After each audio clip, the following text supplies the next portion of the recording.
Hello students, again I am in front of you with the topic of class 10 science acid, base and salts. You know acids are called in Hindi amla, bases are called char and salts are called लवण. हम बात करेंगे यहाँ पर as a matter उनमें क्या introduction क्या परिचय दे सकते हैं. मैं आपको यहाँ पूरा ब्रीफली हिंदी में एक्सप्लेन करूँगा, इंग्लिश आपके सामने चल ही रहा है.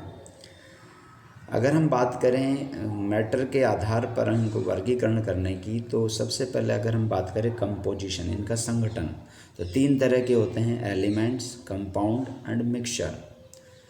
उसके बाद अगर हम अवस्था स्टेट की बात करें तो ये होते हैं solid, liquid and gases. Solubility यानी विलय, घुलने की जो क्षमता है उसके आधार पर घुलते नहीं घुलते कैसे क्या हैं, तो उसमें है सस्पेंशन, कॉलॉइड्स एंड सॉल्यूशंस. इसी तरह मिक्सचर्स की बात करें तो मिक्सचर भी दो तरह के होते हैं: होमोजीनियस जो कि सेम उनका कंपोजिशन हो जाता है, हमें दिखते नहीं है, हम अंतर नहीं कर पाते हैं कि इनमें जैसे हम क्या क्या चीज़ें मिला चुके, जैसे पानी में शुगर डिज़ोल्व हो जाती है, वो एक होमोजीनियस है. बट हेट्रोजीनियस जिसमें हमें दिखता है, मिट्टी डाल दी पानी में तो डिज़ोल्व भी कर रहे हैं तो बैठ जाएगा और दिखेगा, तो इट मीन्स यूनिफॉर्म कंपोजिशन जो नहीं है वो हेट्रोजीनियस है, और जो यूनिफॉर्म है वो होमोजीनियस है. इसी तरह कंपाउंड्स की बात करें, ये कोवलेंट और आयनिक. कोवलेंट मीन्स पार्टनरशिप बॉन्डिंग होता है, इलेक्ट्रॉन शेयरिंग हो रहा है, जबकि आयनिक में आयंस के फॉर्म में है, जैसे HCl है तो H+Cl-. अब हम बात करते हैं एसिड क्या है. तो आयनाइजेशेबल और नॉन आयनाइजेशेबल कंपाउंड्स को ही हम बोलेंगे. तो आयनाइजेशेबल कंपाउंड जब डिज़ोल्व किया जाता है पानी में तो वो आयंस के रूप में टूट जाता है, जबकि नॉन आयनाइजेशेबल कंपाउंड वो होते हैं जो आयंस के रूप में टूटते नहीं हैं, जैसे ग्लूकोज और एसीटोन टूटते नहीं हैं, जबकि NaCl, HCl, KOH वो टूट जाते हैं. अब बात करें एसिड बेस को, सबसे पहले जो डिफ़ाइन किया एक आर्रेनियस साइंटिस्ट आए थे, उनके आर्रेनियस थ्योरी के नाम से जाना जाता है. आर्रेनियस कहते थे कि एसिड वो होते हैं कि जब उनको पानी में डिज़ोल्व किए जाएँ तो वो डीएसोसिएट हो जाएँ, टूट जाएँ, और टूट करके H+ आयन अगर एक्वस सॉल्यूशन में दें तो वो एसिड कहलाते हैं, जबकि अगर वो डिज़ोल्व किए जाएँ पानी में और OH आयन्स देते हैं तो उनको हम क्या कहते हैं, बेस कहते हैं. ये आर्रेनियस ने बताया था. अब एसिड के एग्जांपल जो नॉर्मली आप सभी जानते हैं, हाइड्रोक्लोरिक एसिड HCl, H2SO4 को सल्फ्यूरिक एसिड और HNO3 को नाइट्रिक एसिड कहा जाता है. इसी तरह बेस में हम कुछ बेस की बात करें जो वेल नॉन है एज ए लेबोरेटरी रिजेंट, आप देखते हैं, जानते भी हैं.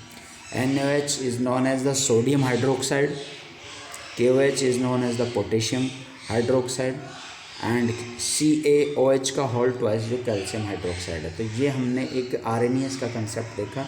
अब हम ब्रोस्टन एंड लॉरी कंसेप्ट देखेंगे, जिसके अंदर ब्रोस्टन ये कहते हैं कि एसिड वो होते हैं जो H+ आयन डोनर हैं एक्वस सॉल्यूशन में, और बेस वो हैं जो H+ आयन को एक्सेप्ट करते हैं, जो लेते हैं वो बेस हैं और जो देते हैं वो एसिड है, ऐसा उन्होंने कहा. और उन्होंने इस आधार पर एक रिएक्शन नॉर्मली बताई, एसिड HCl की और NH3 अमोनिया की रिएक्शन NH4+ हो गया है उसके पास ये, और HCl ने डोनेट किया NH3 को, इसलिए HCl ब्रोस्टन के हिसाब से एसिड हुआ, और Cl इज़ कंजुगेटेड एसिड, यानी Cl जो है वो अब अकेला रह गया है. NH3 ने जैसा कि H आप देख रहे हैं लिया, तब वो NH4+ बना, तो यहाँ पर वो जो है एक्सेप्टर हो रहा है, तो यहाँ पे ये बेस हैं. इसी तरह से अब हम फिजिकल एक टेस्ट जो है वो देखते हैं, उसके बारे में बात करते हैं. तो हमें पता है फिजिकली अगर हम उसे टेस्ट करेंगे तो acids are sour and bases are bitter in taste. अब ये जो मेथड है टेस्ट का, वो वैसे एडवाइस नहीं करना चाहिए हमें, क्योंकि हमें पता नहीं है कौन सा कंसनट्रेटेड है या डाइल्यूट फॉर्म में, वो खाने लायक है या लेबोरेटरी में काम में लेने वाला, इसलिए हमें इससे बचना चाहिए। केवल खाने लायक जो जिनको हम वीक एसिड बोलते हैं उन्हीं को हम खा सकते हैं, बाकी को नहीं खा सकते हैं। अब इफ़ेक्ट इंडिकेटर्स, अब इंडिकेटर्स वो चीज़ें होती हैं जो काम में ली जाती हैं जानने के लिए कि यह एसिड है या बेस है। तो indicators indicator is a chemical substance which shows the change in its physical property, mainly colour और ऑर्डर। क्या तो उसका कलर चेंज होगा या ऑर्डर यानी उसका गंध, स्मेल, जब वो एसिड या बेस के कांटेक्ट में लाए जाएंगे। आप ये नीचे देख सकते हैं इनका किस तरीके से क्या क्या डिफरेंट कलर आता है। लिटमस जो कि एक नेचुरल इंडिकेटर है, लिटमस पेपर अगर हम न्यूट्रल सॉल्यूशन में रखेंगे तो वो जैसा एज यूजुअल पर्पल कलर का होता है वो कलर उसका चेंज नहीं होगा।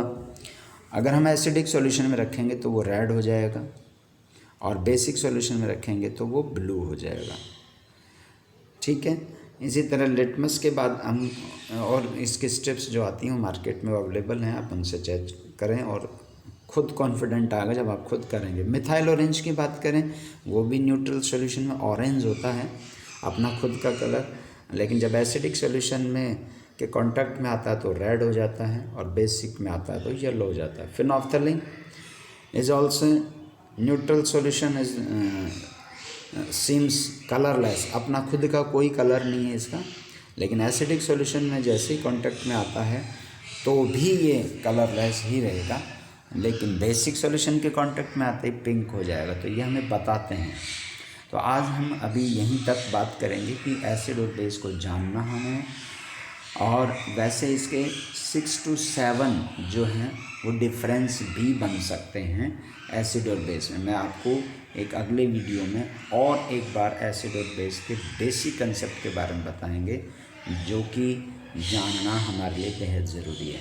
उससे हमारे क्वेश्चंस भी हो जाएगा कि क्या क्या डिफरेंस है एसिड और बेस में, और साथ ही साथ हमें और भी जो जानकारी इसमें छूट गई है वो उसमें मिलेगी। ओके स्टूडेंट्स, मैं फिर से आपके एसिड और बेस के जो कुछ कंसेप्ट हैं उनके साथ हाजिर होता हूँ। Good bye.